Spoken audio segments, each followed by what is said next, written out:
Salut, je suis Mathieu Stéphanie et je vous présente La Martingale, un podcast qui vise à explorer le monde de la finance personnelle pour comprendre comment gagner à tous les coups, qu'on ait 200 € par mois à investir ou 5 millions sur son compte en banque.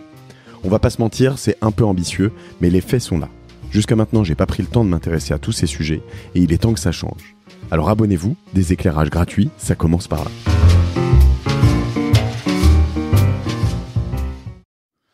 Alors, on est reparti. Je suis très très content de recevoir cette semaine un invité. Tu es le premier à revenir en fait, Philippe. Je suis en face de Philippe Letringue. Et on va parler donc a priori pas de Bitcoin, hein, mais plutôt d'immobilier. Salut Philippe. Bonjour Mathieu, j'adore parler d'immobilier. Ça. En fait, je t'ai collé un piège. On fait un épisode spécial Bitcoin et crypto-monnaie. Dommage, t'es pas prêt. Non, je pense que l'idée. Donc, on avait fait un super épisode il y a un peu plus d'un an. Donc, on parle du printemps 2019. Et l'épisode était l'immobilier peut-il se casser la gueule.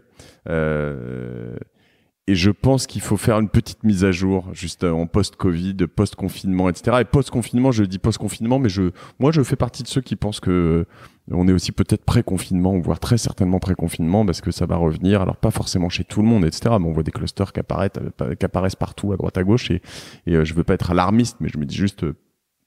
Bon, bref, on va pas parler de ce virus, mais il risque de repasser. Donc, on est français, on aime l'immobilier, c'est un peu la particularité du pays, je crois. Et donc, on pense tous que ça peut pas se casser la gueule. On en a parlé l'année dernière. Et là, il convient de se dire bon, attends. Sur une sorte de signe noir qu'est ce Covid, qu'est-ce qui va se passer? Ça bouge quand même dans tous les sens. C'est-à-dire que moi, je connais dans mon entourage direct, je parle direct, je suis à la 5e personne qui va déménager de Paris en région en septembre. Donc, je me dis, il y a quand même un mouvement. Ce mouvement a quand même des conséquences quelque part, j'imagine. Alors à Paris, et puis peut-être en région, dans les grosses villes de région potentiellement. Je suis pas sûr qu'il y ait un gros mouvement inverse. C'est pour moi des signaux faibles. Est-ce que c'est durable? Est-ce que de toute façon la demande est telle que ça va rien changer? Enfin voilà, j'ai 1 million de questions. Toi, est-ce que ma cité va craquer, comme on dit? Qu'est-ce que tu penses de tout ça? Alors j'ai plein de questions, mais quel premièrement a été l'impact? Est-ce qu'il y a déjà un impact visible du confinement? Écoute, j'ai plein de réponses. Cool. Et comme tous ces sujets qui tournent autour de l'après-crise, hein, l'après-épidémie ou le pendant, on oscille entre le je ne sais pas, ça va être très compliqué.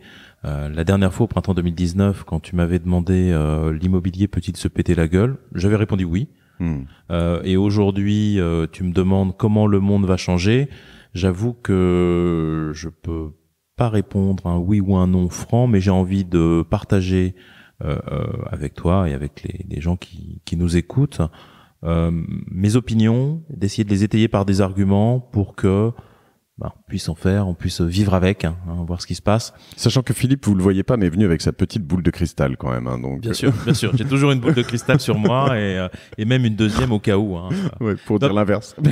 Pour te dire, je trouve que c'est toujours important d'où je parle. Moi, mon métier, je suis fondamentalement un analyste. Je suis quelqu'un qui, dans ma vie professionnelle, dans différents postes, essaye dans le secteur de l'immobilier, pour les professionnels de l'immobilier, qui sont les investisseurs, les promoteurs, les asset managers, les gestionnaires au sens large, essayent de partager avec eux comment est ce marché. Donc, j'ai une culture bien sûr immobilière, mais je comprends aussi assez bien la bourse dans laquelle j'interviens. Et puis j'interviens aussi au niveau européen. Pour tout te dire, mon entreprise qui s'appelle Views, elle a comme point auprès des clients de partager des points de vue. Et des points de vue. Et donc aujourd'hui, mon point de vue sur le logement, je pense, la question sur les régions, sur les déménagements dont tu parles, elle est clé. Elle est un des nouveaux facteurs. Est-ce que c'est un signal faible? Est-ce que c'est une tendance? Moi, je pense que c'est un facteur nouveau et structurant de notre marché immobilier et notre marché immobilier qui s'est beaucoup structuré, les décisions autour des métropoles. Et aujourd'hui, on appelle ça l'arrière-pays, dans les années 50, la banlieue dans les années 70, et sur Netflix on dit l'Interland, hein, donc pour dire la même chose, hein, l'autre pays, le pays de derrière. Ouais, ça c'est un thème. Avant, peut-être disons quelque chose sur le prix du logement, parce que j'avais dit la dernière fois que l'immobilier peut se péter la gueule, puisque on était, je pense, avec tous les facteurs, tous les feux étaient ouverts. Je te pose là-dessus parce que moi, ce que je trouve intéressant aussi, c'est pour ça que je suis ravi que tu sois là, c'est que avec ton point de vue spécifique et notamment, comme tu le disais, européen, pas que français et français également et international et le, on va dire le recul que tu peux avoir.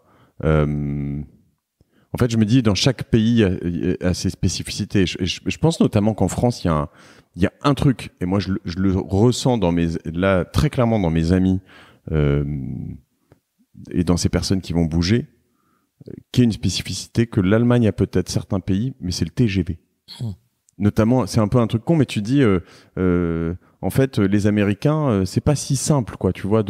Alors, il y a des avions, il y a des tas de choses, mais c'est pas toujours aussi simple, quoi. Et moi, je vois des gens, ils partent pas n'importe où, quoi. Ils partent à Bordeaux, à Nantes, à Marseille, à Poitiers, à des endroits qui sont à une distance raisonnable en TGV, en fait, quoi. Et si tu te retrouves, les gens partent pas si facilement, même à Besançon ou à Cherbourg, parce qu'en fait, trop compliqué, quoi. Oui, c'est un phénomène qu'on a connu déjà depuis une dizaine d'années. Il est presque plus proche, il est plus mature qu'il était il y a 10 ans. Hein, le repricing, le changement d'échelle de Bordeaux, de Marseille qu'on a vu avec l'arrivée des trains rapides ces dernières années, il a quand même été en grande partie fait. Ouais, les prix se sont rapprochés, mais je sais pas, moi je me demande s'ils vont pas encore un peu monter justement là-bas, s'il va pas y avoir un transfert de masse, tu vois, une sorte de vase communicant, quoi. Je pense que pour les Parisiens, quand on regarde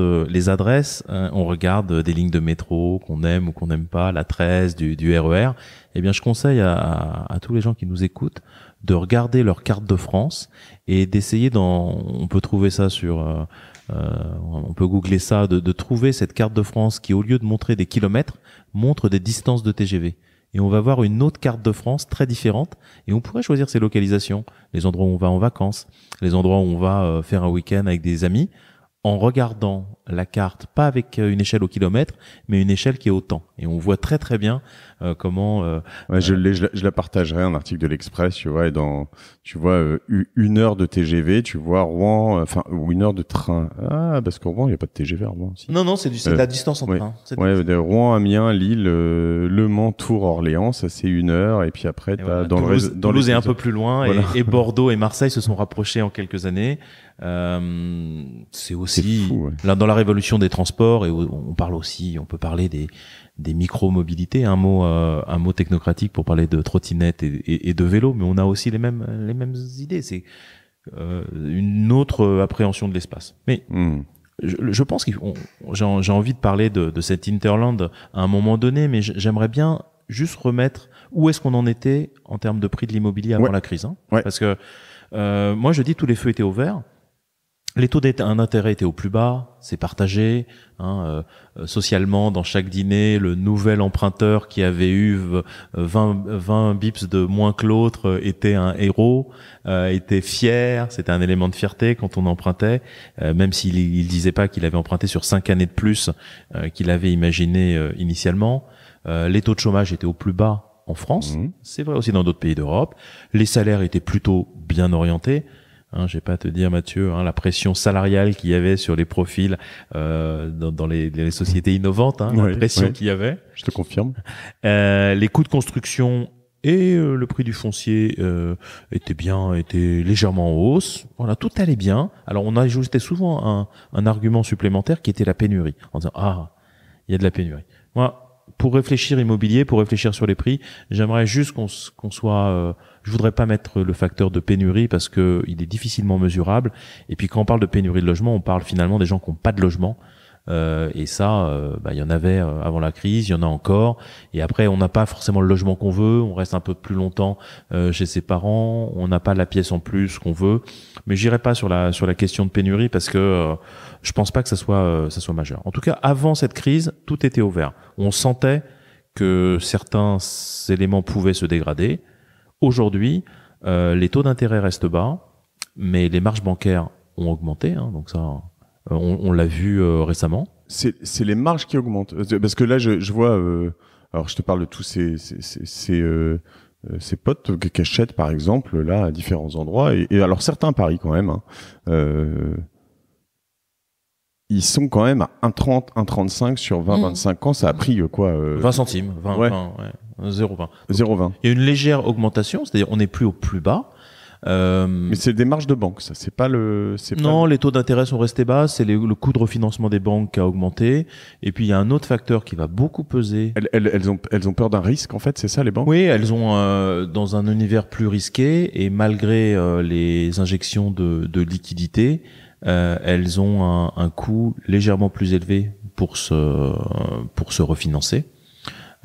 Et donc c'est pour ça que les marges ont été tendanciellement légèrement en hausse. Il y a un autre élément qu'il faut pas sous-estimer et qui touche peut-être une population plus large que les seuls acquéreurs d'immeubles de logements à Paris, c'est des critères d'obtention de crédit qui vont être plus stricts. Ça c'est porté historiquement par le Haut Comité à la stabilité financière qui a conseillé aux banques de respecter de manière stricte les ratios de crédit, le 33%, le maximum de mensualité de crédit par rapport aux revenus. Certaines banques avaient été conciliantes. Oui, qu'on refasse pas du subprime, en fait, c'est un peu ça, non? Oui, c'est ça, c'est qu'on construise pas des risques qui seront ingérables dans le futur, qu'on ne fasse pas artificiellement injecter trop de financement et qui auront un impact inflationniste sur les prix. Les banques sont d'autant plus enclins depuis quelques mois ou depuis quelques semaines à appliquer ces règles qu'elles ont peur que leurs clients puissent être un jour au chômage, qu'ils perdent leur emploi, qu'ils aient des accidents professionnels. Donc ça a changé. Et puis, ce n'est pas anecdotique sur le marché parisien, ce n'est pas anecdotique sur les marchés du littoral. Aujourd'hui, il n'y a plus les acheteurs étrangers. Les acheteurs étrangers, alors... les acheteurs étrangers, c'est une statistique qui est compliquée, puisque quelqu'un qui vit un travailleur chinois qui vit de 20 ans en France, dans les statistiques, c'est un acheteur étranger. Mais quand on parle aux agents, quand on regarde les études des notaires, on peut dire que les acheteurs étrangers, donc qui sont non résidents en France, c'était ces derniers, avant la crise, 4 à 5% du marché parisien intramuros. 4 à 5%. Oui, et puis j'imagine que, alors là peut-être que je fais un raccourci trop pas important, mais ça correspond pas à tous les biens. C'est une partie toute petite des biens immobiliers, peut-être les plus grands, les plus, je sais pas d'ailleurs. Ça va du pied-à-terre aux biens luxueux, mais c'est vrai qu'il y a peut-être une sensibilité au prix un petit peu plus faible, peut-être moins de recherche de valeur ajoutée, de travaux et plus de clés en main. Donc ce 4 à 5% d'acheteurs étrangers, principalement européens, on sait que c'est notamment les Italiens, les Néerlandais et les Britanniques qui sont des grands acheteurs de. J'aurais dit les Anglais, oui, les Britanniques. Non, oui, les Italiens achètent beaucoup à Paris. Alors 4 à 5% du marché. C'est le Vatican, ça.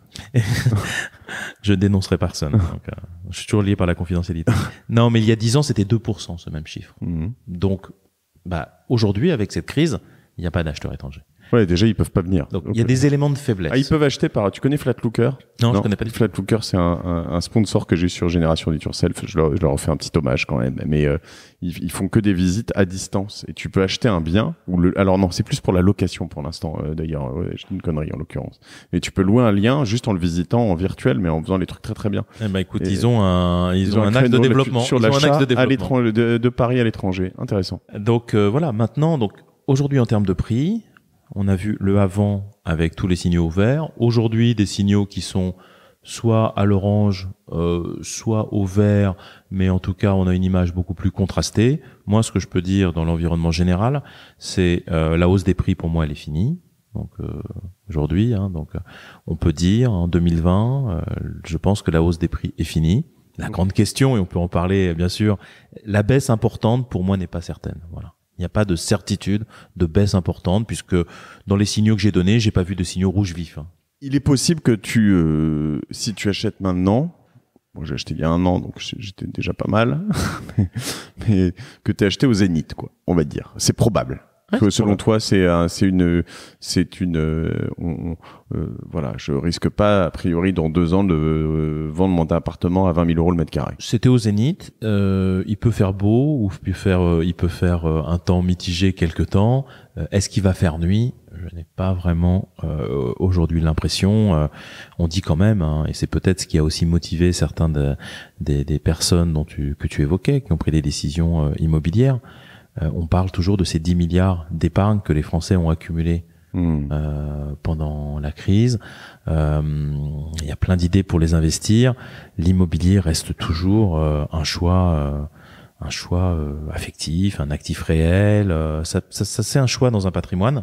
Et donc aujourd'hui, moi je pense moi je peux défendre ce dont je suis sûr, c'est que cette hausse des prix elle est finie. Et ça veut dire que quand aujourd'hui on fait un investissement. Alors, est-ce que sa résidence principale est un investissement? On peut en débattre. Mais en tout cas, quand on prend une décision immobilière, il faut se prémunir de mettre de la hausse des prix dans son business plan.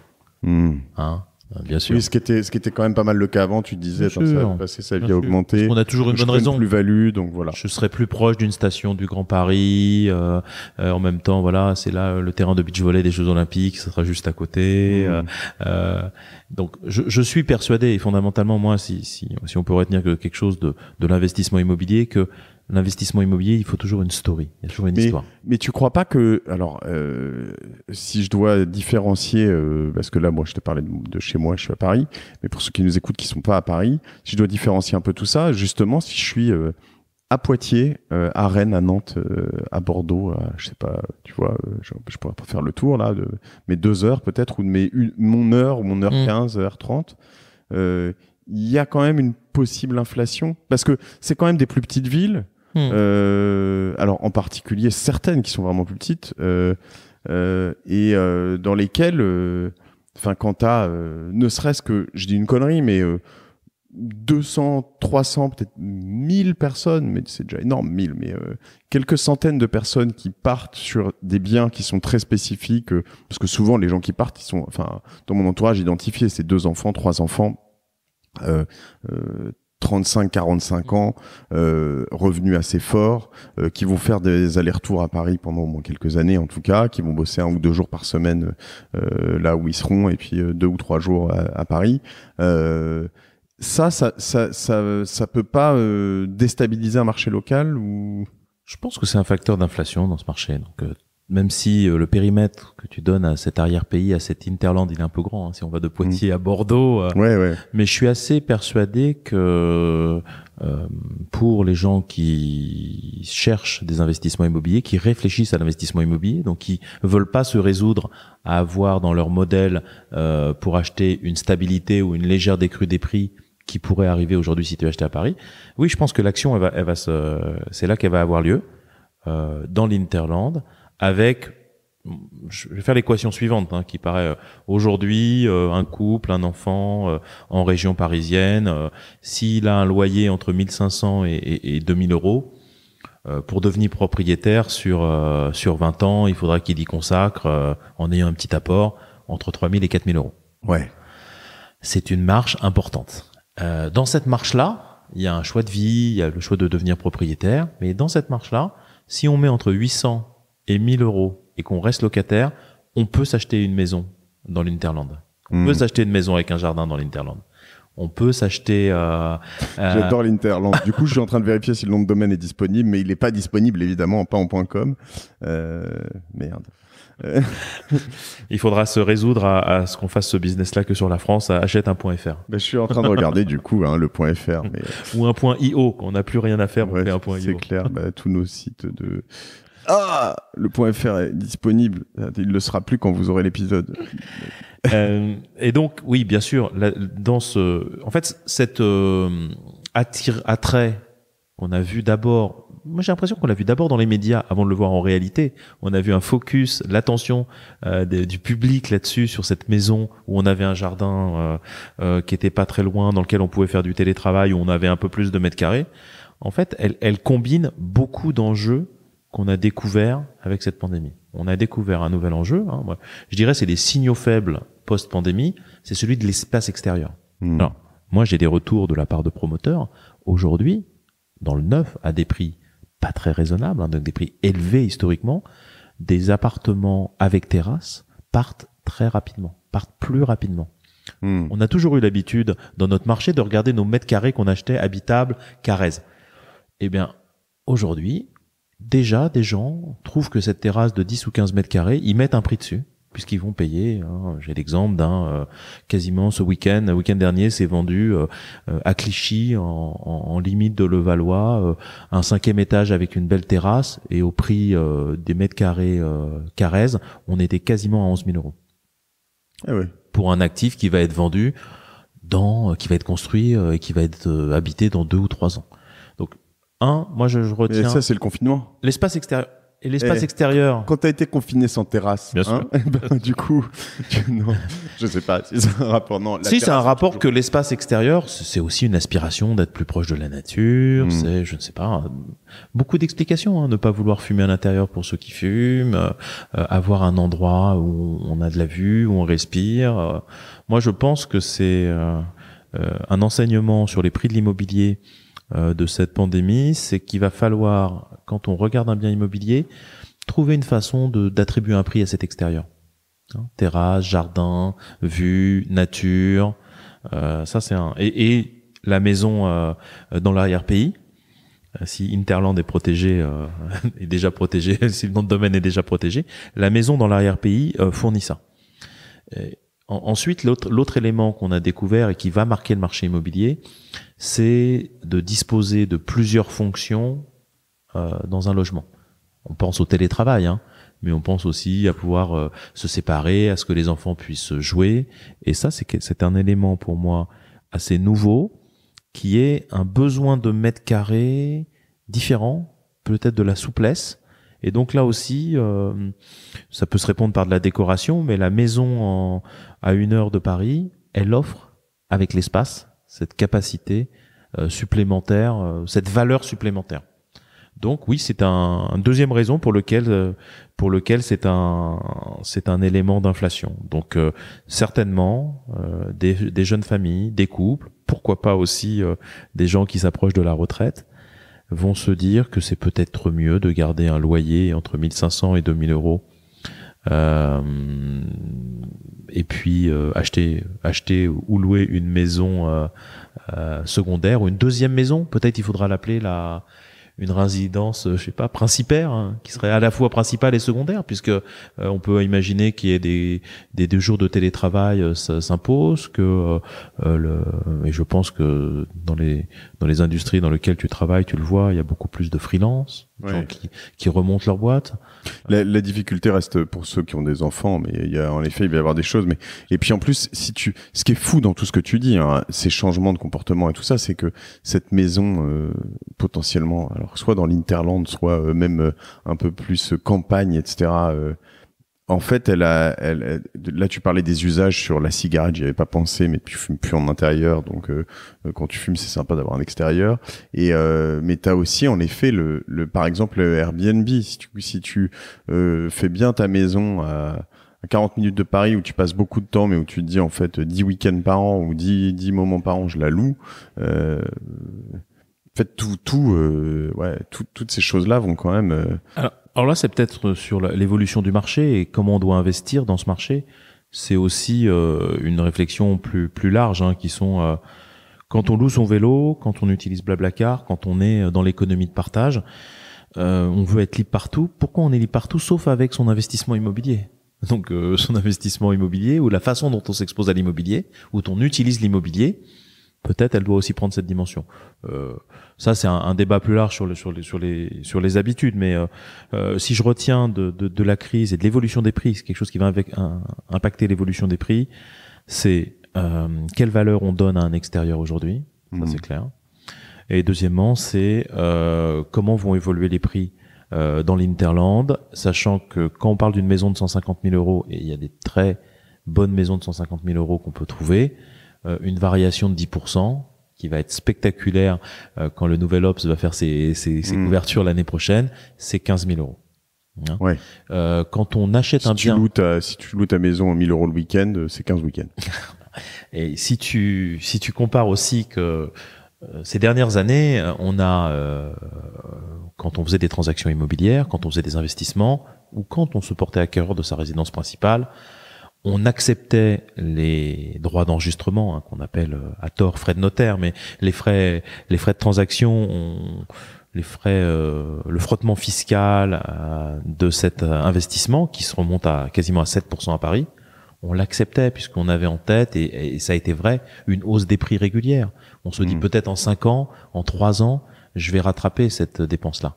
Si les prix sont stables, quand on achète un logement à 500 000 euros, c'est 40 000 euros de perte de valeur qu'il faut amortir dans son business plan, dans lequel il faut se rendre compte. Alors, je parle et souvent l'évolution des prix, c'est des décisions marginales. Il faut juste s'en rendre compte, il faut juste le mettre dans ses facteurs de décision. Moi, ma conviction intime, je crois que j'en ai déjà parlé sur ce podcast, qui date d'un investissement que j'ai fait post-crise 2008, 1 an après, c'est quand même que faut pas bouger tout de suite, quoi. Et à la limite, si t'es vendeur et que t'es capable de, je sais pas, trouver une solution, peut-être vendre tout de suite parce qu'il est possible qu'on soit au zénith, c'est pas con. Mais acheter maintenant, enfin, sachant que c'est possible, voire probable qu'on soit au zénith, alors en disant ça, et si tous les gens qui nous écoutent font passer ce message, on va accélérer ce truc-là. mais je veux dire, souvent il y a un moment où le marché se fige un petit peu. Alors là, tout de suite, bizarrement, il se fiche pas. Enfin, il y a quand même des tas de transactions, mais j'ai vu des copains qui ont qui ont acheté un truc. L'achat, il y avait tout le monde qui se battait, donc fallait acheter au prix il y a 2-3 semaines. Et puis là, ils se mettent à vendre leur truc et c'est plus compliqué. Et donc du coup, déjà le coût de l'achat-vente, c'est quand même compliqué parce que tu peux te retrouver collé avec En période de crise, on dit souvent, moi j'ai la chance quand je suis invité dans un dîner ou un déjeuner qu'on parle souvent d'immobilier à un moment donné. Et mon principal conseil toujours, c'est vends d'abord, achète après. Tu trouveras toujours une solution. Fais une vente longue. Demande à ton vendeur, tu dis, écoutez, je vais rester 3 mois de plus. Et comme ça, on ne prend pas d'incertitude sur le prix. On n'est pas exposé au crédit relais. Et dans un marché baissier, il faut toujours vendre d'abord avant d'acheter. Ça, c'est. Voilà. Et ça, puis on dort mieux. C'est un très bon conseil à prendre aujourd'hui, je pense. Et soyez une barre de fer, vendez très cher. Baissez pas votre prix. Restez là-haut. On est au zénith, donc on n'est pas descendu encore. Mais vendez bien cher. Et puis après, vous verrez, quoi. Alors ça se voit pas toujours dans un podcast, mais j'ai des origines en partie orientale, et bien sûr pour compliquer tout, je vais dire quand même que pour un investissement immobilier, le prix n'est pas le premier critère. Voilà. Ça fait quelques minutes qu'on parle du prix. Oui, le prix c'est important. Oui, le prix c'est une référence. Pour un investissement, c'est pour chez soi. Pour moi, on peut, même quand on a un usage, on veut quand même protéger son capital, ou on pense qu'on veut faire un deal qui soit positif par rapport à la gestion patrimoniale. Enfin, c'est ta responsabilité. C'est comme consommer bien. C'est la même logique. Donc, se loger bien, se loger en fonction de ces critères, c'est important. Pourquoi? Et après, l'investissement immobilier, malgré ces éléments-là, je trouve que l'investissement immobilier reste un investissement qui est intéressant, puisque c'est un investissement sur lequel on peut s'endetter, puisque c'est un investissement qui permet de se projeter, qui a une petite dimension entrepreneuriale. On n'achète pas que un actif avec un certain prix qui va devenir un certain prix, avec des coûts, des frottements et des flux. On achète aussi une histoire. Donc quand c'est un investissement, on pourrait dire c'est une story, on achète quelque chose. Je vais pour la caricaturer, cette story. J'avais une petite obsession ces dernières années. À chaque fois que je passais devant un immeuble ou dans Paris où une station-service qui était là avait disparu, je disais à mon épouse, ah là là, je savais, c'est une super stratégie. Faut toujours acheter dans Paris au-dessus d'une station-service parce qu'elle est amenée à disparaître. Alors voilà, ça c'est une story. C'est qu'est-ce qu'on fait, comment on se projette avec son investissement. Je donne celle-là. Je confirme, parce que alors moi qui suis en scooter dans Paris depuis très longtemps, je ne sais plus comment trouver de l'essence, il n'y en a plus nulle part. Donc en effet, pour ceux qui restent, allez-y, les yeux fermés. Ouais. Donc ça c'est parce qu'on ira à Issy-les-Moulineaux, parce qu'on ira à Aubervilliers ou à Porte d'Auteuil dans un centre commercial ou dans faire de l'essence. Et puis parce qu'il y a moins de voitures et il y a moins de consommation d'essence en général. Mais donc un investissement, c'est une story. Et une acquisition de résidence principale ou de résidence secondaire, c'est un projet de vie. C'est ça qui doit l'emporter. Et bien sûr, le prix, il faut, mais quelque part, à un moment donné, si on fait le bon choix et qu'on paye le prix du marché, c'est très difficile de payer beaucoup moins que le marché et de revendre très au-dessus du marché. Mais on prend le prix du marché et puis on vit sa vie, on vit son projet de vie et puis on ressort à un prix du marché. Et si on a fait son projet de vie et si on a eu des critères qui étaient bons, c'était important. Donc, que ce soit pour une résidence principale, une résidence secondaire ou un investissement locatif, qui soit en logement ou même en immobilier entreprise, hein, qu'on achète un commerce, c'est la même logique. Le prix, le rendement, c'est quelque chose, mais la story, les caractéristiques, les marchés locatifs, qu'est-ce que va devenir cette localisation dans plusieurs années? Ce que tu as dit sur Bordeaux et Marseille, il y a quand même beaucoup de gens qui l'ont senti, cette arrivée du TGV il y a quelques années, et qui ont joué cette story avec succès. Et cette story peut-être leur permettra pas forcément de s'enrichir, mais d'avoir des options de vie plus importantes. S'il se passe quelque chose, si je sais pas, s'ils divorcent, s'ils veulent aller dans un autre pays, s'ils veulent monter leur entreprise, cette décision conforme à leur projet de vie leur a donné des options. Alors ça, le premier, hein, donc comme je dis, c'est un peu la complexité orientale qui me fait dire le prix c'est important, mais c'est pas le premier critère. Et alors quelque chose qui est aussi peut-être un peu contre-intuitif en immobilier, qui est une de mes convictions, mais que je partage, que j'arrive pas toujours à faire partager, la fiscalité c'est secondaire. Ne restons pas. La fiscalité, il faut la comprendre. On est content de payer des impôts et on est content d'en payer pas beaucoup. Voilà, si on peut. Hein. Voilà, mais ça fait partie du rôle social d'en payer. Mais orienter son investissement pour la seule économie d'impôts, bah, ça veut dire qu'on a oublié la story, ça veut dire qu'on a oublié le projet de vie, ça veut dire qu'on a oublié la compréhension du marché locatif, la compréhension des caractéristiques du bien.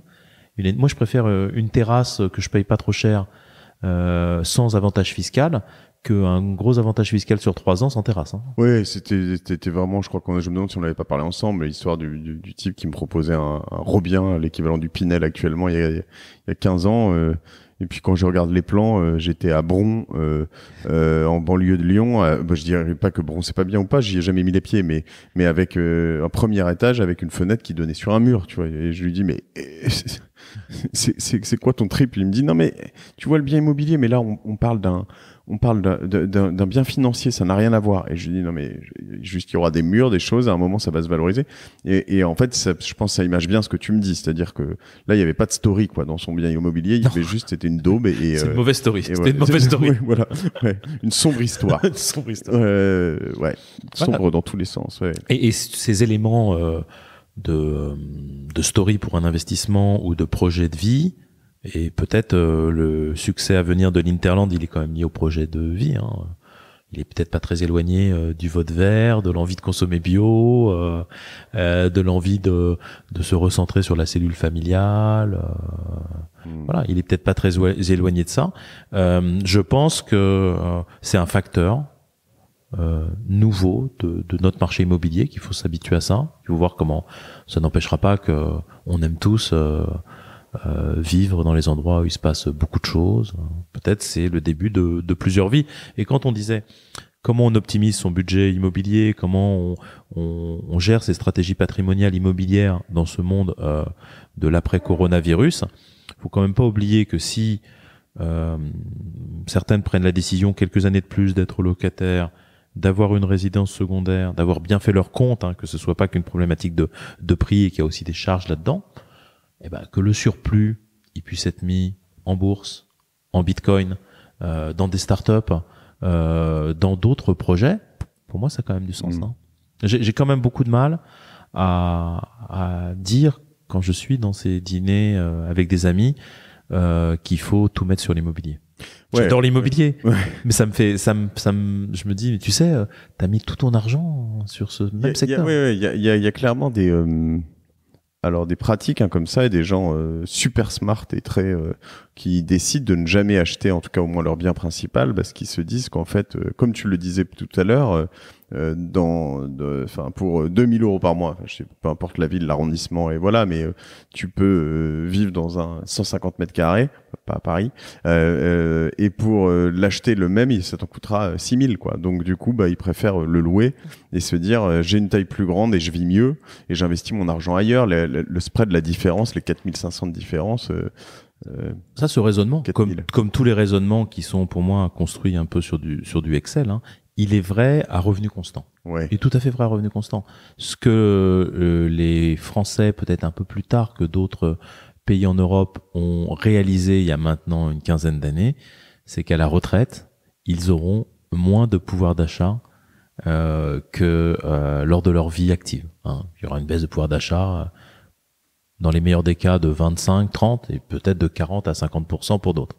Donc si on n'a pas, à l'âge de la retraite, traité son budget logement par être propriétaire ou avoir baissé ce budget-là, eh bien, il arrive quelque chose qui, à mon avis, humainement et socialement, doit être très dur.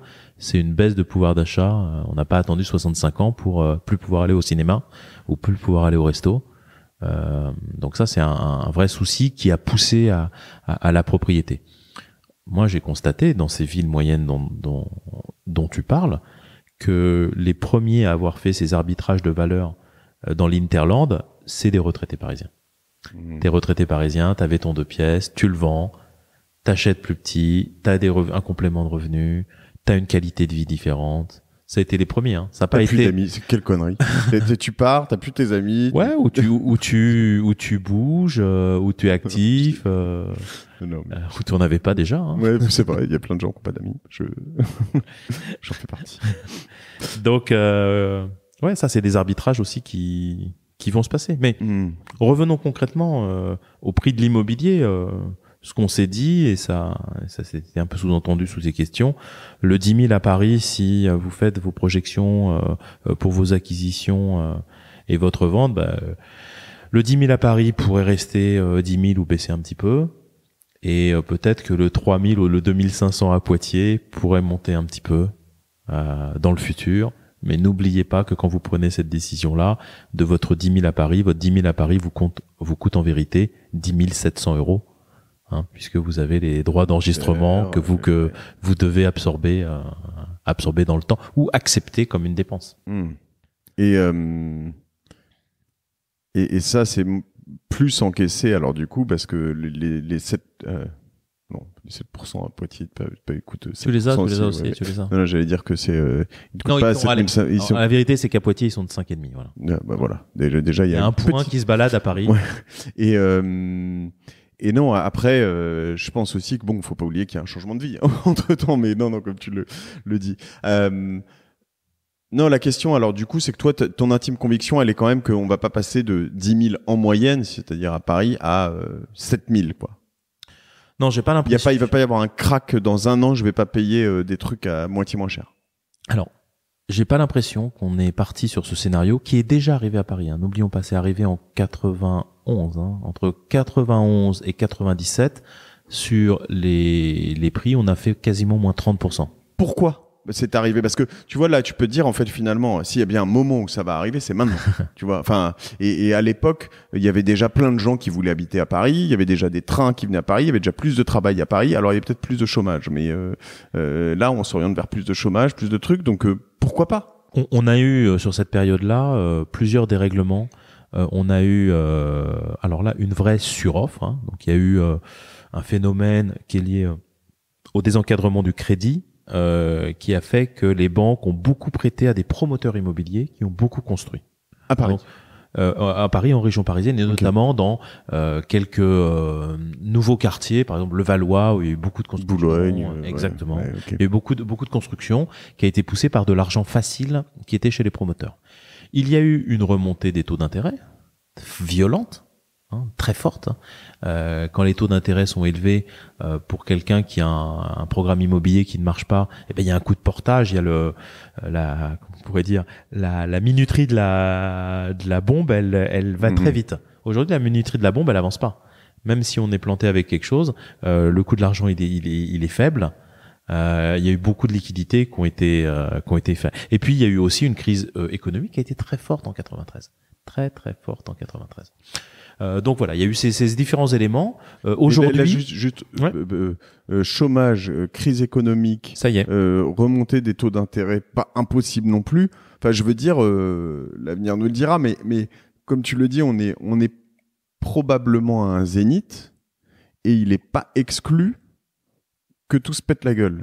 Si je veux être un peu rationnel dans tout ça, je pourrais me dire, faut vendre, quoi. Ouais, la différence, c'est l'injection je vais te massive. Le faire dire, vendez. L'injection massive. Ouais, vendez et venez habiter à Poitiers. Hein. Non, je ne développe pas un immeuble à Poitiers. Je n'ai pas de bien à vendre à Poitiers. Non, moi je te dirais pas vendez, parce que est-ce que là il y a cohérence avec le projet de vie?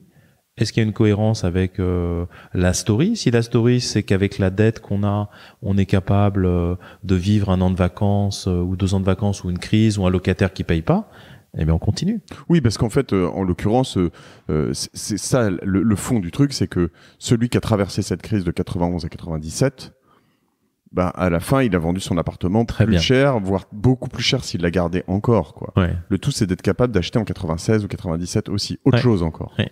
Ouais. En plus, il fallait épouser mon épouse, hein, parce qu'elle m'a vraiment forcé à faire une belle acquisition en 96. Et c'était un atelier dans le 20e, et c'était pas un produit qui plaisait beaucoup à l'époque. Bon, après, il y avait la story de l'atelier qui était sa story.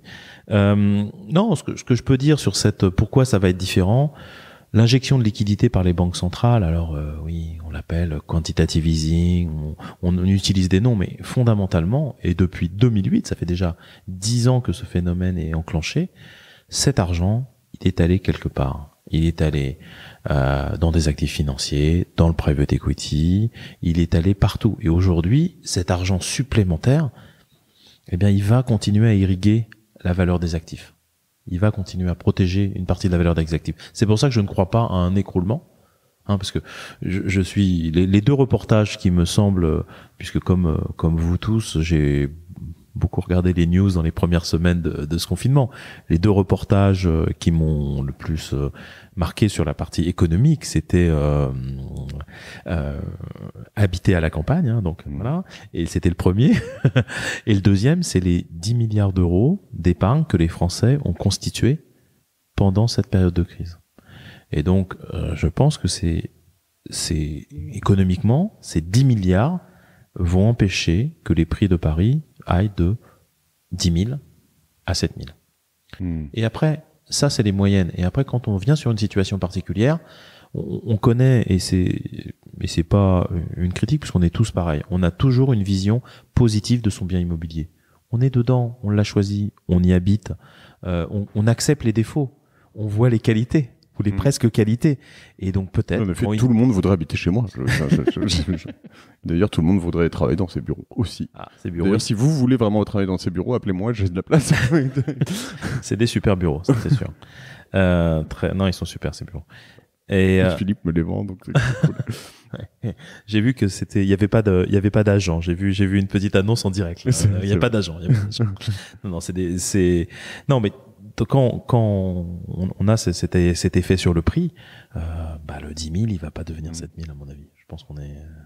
De toute façon, tu sais qu'on prend rendez-vous tous les ans, donc bien sûr, voilà. Comme j'ai dit, jouons le jeu de la prévision, c'est les faire, expliquer pourquoi on y pense, et bien sûr se sentir mal à l'aise quand on les réécoute. Ouais. Un an après, parce que les choses auront été différentes. Écoute, ça t'a donné envie de faire un investissement immobilier? Non, je t'avoue que alors moi, en plus, je suis un peu collé parce que ce qu'on a fait nous, c'est qu'on a acheté à Bordeaux cette année. Alors un bureau, c'est différent. Mais je regardais, je dois t'avouer que je regardais encore un bureau à Paris juste avant. J'ai visité quelque chose le 13 mars. On me faisait une offre à 10 000 le mètre. Et moi, j'étais plus à me dire, j'irais jusqu'à 8 parce qu'il y a des travaux et puis que je suis une barre de fer. Et puis là, j'ai refait quand même post-truc une offre à 7, mais qui a tenu à 10. Donc bon, mais à 10, j'aurais pu à un moment, dans un marché totalement boule, avec une boîte qui continue à grossir, me dire non, mais attends, de toute façon, même si c'est un peu cher à la fin avec les travaux, je pourrais le payer. Dans 15 ans, j'aurai ce truc-là, c'est super beau, pourquoi pas. Là, j'y vais pas, tu vois. Clairement, je me dis, on va attendre 6 mois, voir un peu ce qui se passe pour lui, pour moi, et je pense que lui, il vendra pas d'ailleurs à ce prix-là son truc. Mais tu vois, qu'est-ce qui va se passer en plus? Alors là, on va pas refaire un autre épisode sur l'immobilier de bureau, mais les WeWork, les machins, les trucs, qu'est-ce qui va, mais ça a potentiellement de l'impact aussi sur le reste, parce que il y a peut-être des bureaux qui redeviendront des habitations. Je sais pas si c'est possible facilement. C'est possible encore. Et donc du coup, voilà. Me lancer sur alors dans Paris, je pense que clairement non. Acheter un truc même pour du Airbnb où tu sais pas où ça va aller, même tout ça, ça va impacter quand même tout le reste, parce que tous les gens qui faisaient plein de Airbnb, c'est quand même, tu vois, c'est quand même un peu, s'il y a des confinements à répétition, ça va être compliqué. Donc je pense que j'irai pas sur un achat de, voilà. Il y a un truc qui m'a fait triper récemment, je dois te dire. C'est un épisode que j'ai fait sur Colonize. Je sais pas si tu les connais. Oui, je connais. Sur Génération Do It Yourself avec l'un des fondateurs. C'était avec Roth C'était avec François Roth Non, c'était avec Alexandre Martin. Et super épisode. Et bon, la vision de la colocation. Et eux disent, en gros, moi je loue un appart, tu vois, dans Paris, celui dont je te parlais tout à l'heure. Je le loue à des locataires, mais il est pas fait pour être des colocataires, pardon, mais il est pas du tout fait pour être en colocation, en fait, quoi. Il est pas aménagé pour. En fait, tu peux te dire, il faut une chambre et un petit sanitaire par personne, et puis un grand espace commun partagé, très bien. Et eux, ils font des bâtiments entiers dédiés à la colocation, comme tu fais un bâtiment entier qui est dédié à l'hôtellerie, par exemple. Voilà, si tu réaménages un immeuble qui était dédié à des appartements, tu refais pas un hôtel exactement pareil, tu redistribues tout dedans. Ça, je pense qu'il va y avoir quand même un vrai changement, parce que c'est un nouveau mode qui est plus qu'installé maintenant. Il est pas en train de s'installer, il est installé dans les grandes villes. Et je pense qu'ils ont un truc intéressant. Et là, je pourrais peut-être investir si je pouvais dans des choses comme ça. Mais ouais, je serais un peu fébrile. Mais peut-être dans certaines régions. Donc, tu balances entre l'évolution des prix et la qualité des stories, en fait. Ouais. La qualité de la story bureau aujourd'hui, à cause des incertitudes qu'il y a sur le monde corporate, c'est pas pour le bon moment, ou en tout cas c'est pas le bon moment pour toi. Qu'un très bon opérateur qui donne une solution de logement abordable, tu te dis pourquoi pas. Mais c'est drôle ce que tu dis, tu vois, et j'espère que vous vous retrouverez. Je cherche pas à parler de mon histoire, hein, mes chers auditeurs, nos chers auditeurs, mais c'est plus pour confirmer les billets que me donne Philippe, et à la fois les billets et à la fois les impressions. C'est-à-dire que je prends la story de ce bureau à Bordeaux qui est basé à Codéran. C'est un superbe hôtel particulier qui appartenait à l'armée avant, donc qui est très bien entretenu, parce que armée, c'était un général qui habitait là-dedans, tu vois le truc, bon. Et il y a un gros montant de travaux, tu vois, vraiment gros montant de travaux. On a acheté de toute façon en février, j'ai signé, donc c'est à nous, hein, de toute façon. Donc bon, maintenant. Et le marché travaux, il est signé, il est finalisé ou pas? Non, on est en train de. Bon, voilà. Là, il y aura des bonnes surprises. Peut-être. Et du coup, on est en train d'obtenir les permis, les choses comme ça. Mais tu vois, je me dis, attends, les bureaux, tout ça, c'est peut-être un peu incertain. Et là, je me dis, attends. Si je reprends la story et je me fais du recul, qu'est-ce qu'on a? On a un bureau qui est dans un quartier d'habitation chic, vert, très beau, où il n'y a pas d'autres bureaux. On est dans une période, on va faire un bureau avec une piscine et peut-être, si on y arrive, une garderie. On est dans un quartier donc riche, les gens vont changer de mode de travail, ils vont faire plus de remote, mais remote, ça veut pas dire home office, ça veut potentiellement dire travail à distance ailleurs. Et quand tu es dans ton quartier, tu veux pas forcément, ou même chez toi, tu veux pas forcément bosser chez toi, tu veux bosser dans un bureau proche de chez toi, parce que tu vas quand même voir du monde, tu vas quand même avoir une vie sociale différente, tu veux pas avoir tes enfants ou tout ça dans les pattes tout le temps, et donc tu vas peut-être aller dans le bureau le plus kiffant à côté de chez toi. Eh ben, le bureau le plus kiffant de Bordeaux, voire le bureau le plus kiffant de France, il sera fait par Cosa Nostra. Et donc du coup, je me dis, dans ma story, j'ai un truc. Alors peut-être que sinon, je peux prendre l'autre biais que tu dis, c'est comme c'est chez moi, je me dis que c'est kiffant. Du coup, je suis complètement à côté de la plaque parce que je suis complètement subjectif. J'ai peut-être un truc entre les deux, tu vois. Non, mais je pense que pour l'investissement immobilier, surtout quand on parle d'un investissement qu'on doit financer avec de la dette, sur lequel on a des partenaires, des actionnaires, bien sûr, c'est un élément financier. On regarde des rendements, on regarde, mais quand le prix au mètre carré est correct pour un beau produit, quand le produit a des caractéristiques immobilières, c'est ça qu'on appelle les caractéristiques immobilières, des caractéristiques physiques qui sont bonnes, eh bien, on a fait un bon investissement. Fondamentalement, la qualité de l'investissement, c'est ça. Et la qualité, quand on fait soi-même des choses, et moi je dis, je fais le pari que par rapport au budget initial de travaux que vous vous étiez fixé, même si il va y avoir dans cette période post-épidémie des coûts de gestion, des éléments sanitaires qui vont coûter un peu plus cher, mais vos coûts de travaux vont baisser parce que les prix des matières premières ont baissé, parce que le niveau d'activité économique est plus bas et vous aurez des entreprises qui vous font des offres plus favorables. Ah, écoute, du coup, je vais redemander des devis à tout le monde. On va en parler avec l'architecte. Je crois qu'on a fait quand même un bon tour. Juste parce que si je veux bosser avec toi demain, sur quoi tu peux m'aider? Qui est-ce qui bosse avec toi demain? Juste, pas promo, mais juste comprendre. Non, mais ceux qui bossent avec moi sont des investisseurs, des familles, à des moments importants de l'évolution de leur business. Est-ce qu'ils vont dans un nouveau marché? Est-ce qu'ils achètent une autre société? Comment ils veulent se transformer? Et puis je les aide au niveau stratégique et financier. Je les accompagne en m'appuyant souvent sur leurs équipes. On peut dire que il n'y a pas de mot français pour ça, que c'est un petit peu consigliéré, quoi, le conseil de la famille sur les questions immobilières. De la familière. Et ce que je fais, la seule règle que j'ai, c'est pas transactionnel. Donc, je fais pas de transaction, j'aide pas à la transaction, et j'aime. Tu cherches pas des biens, J'aime pouvoir dire, je les aide dans les stratégies, dans les mises en place de leurs projets, et j'aime pouvoir dire que je m'organise pour pouvoir dire non, c'est-à-dire que ma rémunération ne dépende pas que les choses se fassent, de pouvoir dire non. Quand je pense que c'est pas la bonne chose pour eux de faire un projet. Ok, très intéressant. Je fais un peu la même chose avec des professionnels de l'immobilier que ce qu'on vient de faire. Bon, moi je vais te retourner la question du coup quand même, parce que la dernière fois je t'avais demandé ta martingale, mais toi tu achèterais là en ce moment? Et quoi et où? Moi j'ai acheté il y a quelques mois une maison au Portugal, dans la ville d'Olian, qui est à côté de Faro, qui est un village de pêcheurs d'environ 8000 habitants, qui a connu des grandes vagues de richesse avec la pêche industrielle, et dans lequel j'ai acheté une des anciennes maisons certainement d'une grande famille de notables, qui est totalement à restructurer à l'intérieur. Donc ma valeur métrique est assez faible. Il y a une dimension loisir pour moi, mais j'imagine que c'est peut-être un jour un endroit qui sera intéressant, puisque ça s'appelle comment, tu m'as dit, quel coin? La ville Olian, Olhao. Olhao. C'est une ville qui faisait partie de Faro, qui était entre guillemets le port de pêche de Faro, et qui a fait sécession il y a quelques années. Il y a toute une tradition qu'on pourrait appeler soit libertaire, soit libérale dans cette ville. Ils ont aussi mis dehors les Français au temps de Napoléon, et c'est bien sûr c'était c'est loin. Hein, c'était un coup de cœur. J'ai acheté ça. Parce que c'est par Séville?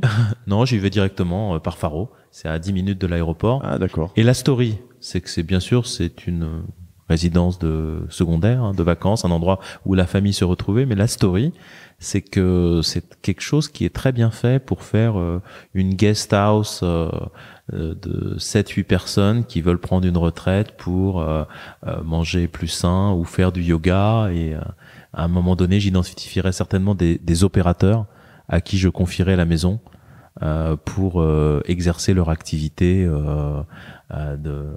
d'événementiel. L'eau est froide? L'eau n'est pas froide puisque c'est la Ria Formosa, c'est une Camargue qui est devant, donc où il y a pas de marée, et c'est très poissonneux. Bon.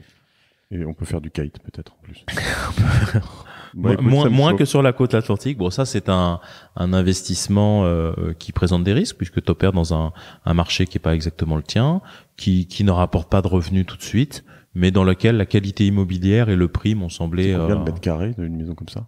Après travaux, j'imagine d'être en dessous de 2500 €. Ok. Ouais, sympa. Écoute, bon ben voilà, tu m'as chauffé. Et si j'ai pas fait un bon investissement, au moins j'aurais rénové une partie du patrimoine de cette ville, et ça sera. Je pourrais y faire peut-être les bureaux portugais de Cosa Vostra dans quelques années. On ira enregistrer la martingale l'année prochaine à Olian. Bon bah cool. On t'ajoute sur LinkedIn par exemple. Hein, c'est l'endroit bien sûr, où voilà, bien sûr. Philippe Le Trung, donc L-E plus loin T-R-U-N-G. On me trouve, je réponds et j'aime bien engager des discussions plutôt immobilières, hein, si vous voulez que je parle de restructuration immobilière au Portugal. Ça sera peut-être moins.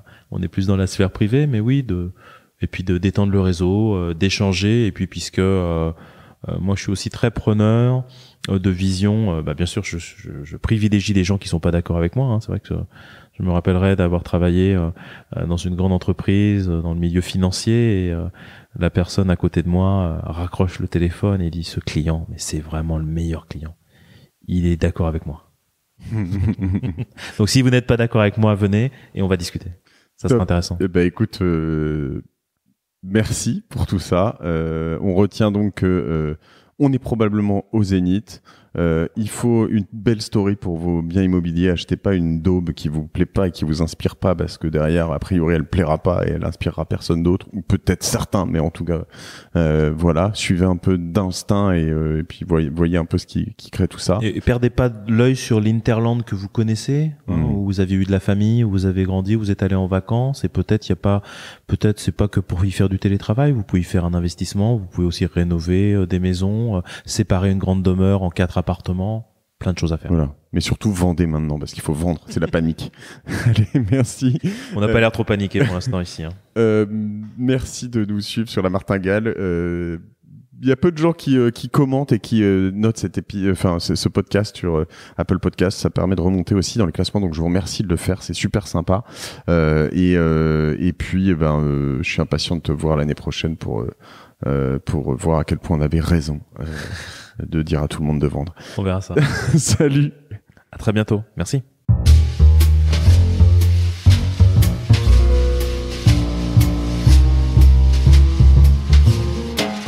Merci d'avoir écouté La Martingale jusqu'au bout.